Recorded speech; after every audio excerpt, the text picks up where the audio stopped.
কোন ইমানদারের বাচ্চাকে, কোন মুসলমানের সন্তানকে, কোন মুসলিমকে হিন্দু ধর্মের পূজার সময় মন্দিরে যাওয়ার দাওয়াত দিতে পারবে না।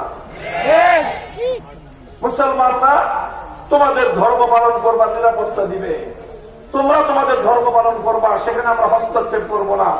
আমরা আমাদের ধর্ম পালন করব, তোমরা আমাদের ধর্মের মধ্যে হস্তক্ষেপ করবে না। এই হলো অর্থ লাকুদ্দিন দিনের।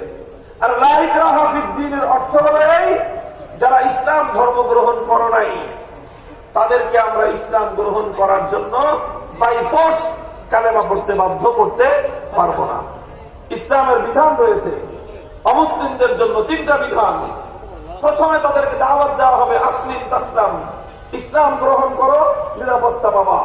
ইসলাম যদি গ্রহণ করতে না চাও, তোমার জন্য দ্বিতীয় অপশন হলো তুমি তোমার ধর্ম পালন করবা, তবে ইসলামের সঙ্গে বাজাবাজি করবা না। মুসলমানদের দেশে থাকতে হলে ইসলামের আনুগত্য করে থাকতে হবে, তুমি তোমার ধর্ম নিয়ে থাকবা, কিন্তু ইসলামী শাসন ব্যবস্থার সঙ্গে গাদ্দারি করতে পারবা না। এটা হলো দ্বিতীয় অপশন। 3 নম্বর অপশন হলো এই দুইটাই যদি তোমার পছন্দ না হয়, তোমার মধ্যে আর আমার মধ্যে ফয়সালা করবে তরবারি। এটা হলো ইসলামের 3 দফা দাওয়াত। মুহতারাম হাজিরিন, আমি বলতেছিলাম, সুতরাং এটা যেন আপনাদের কাউকে কনফিউশনের মধ্যে ফেলে না দেয় যে ধর্ম পালনে বাধ্য করা যাবে না কাকে? অমুসলিমকে। নামাজ পড়তে বাধ্য করা যাবে না কাকে? অমুসলিমকে। নামাজ পড়ার জন্য চাপ প্রয়োগ করা যাবে না কাকে?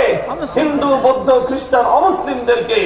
কিন্তু কোন মুসলমানকে যদি আপনার ক্ষমতা থাকে নামাজ পড়তে বাধ্য করার, আপনি সেই ক্ষমতা প্রয়োগ করে তাকে নামাজ পড়তে বাধ্য করতে হবে।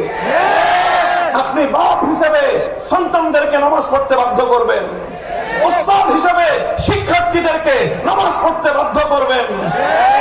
আপনি যদি কোন প্রতিষ্ঠানের সর্বোচ্চ ক্ষমতার অধিকারী হয়ে থাকেন, সেই ক্ষমতা প্রয়োগ করে আপনি আপনার প্রতিষ্ঠানে এই বিধান, এই সার্কুলার জারি করতে পারেন। আমার প্রতিষ্ঠানে চাকরি করতে হলে, আমার প্রতিষ্ঠানের সুবিধা ভোগ করতে হলে 5 ওয়াক্ত নামাজ যথাসময়ে আদায় করতে হবে। এটা ইসলামের বিধান, এটা করা যাবে, করতে হবে। এটা একটা কনফিউশন। দ্বিতীয় বিষয় হলো আসলে এই যে মুসলমানদের মধ্যে ধারণাটা মুসলমানদের মধ্যে আসলো কোত্থেকে? আমি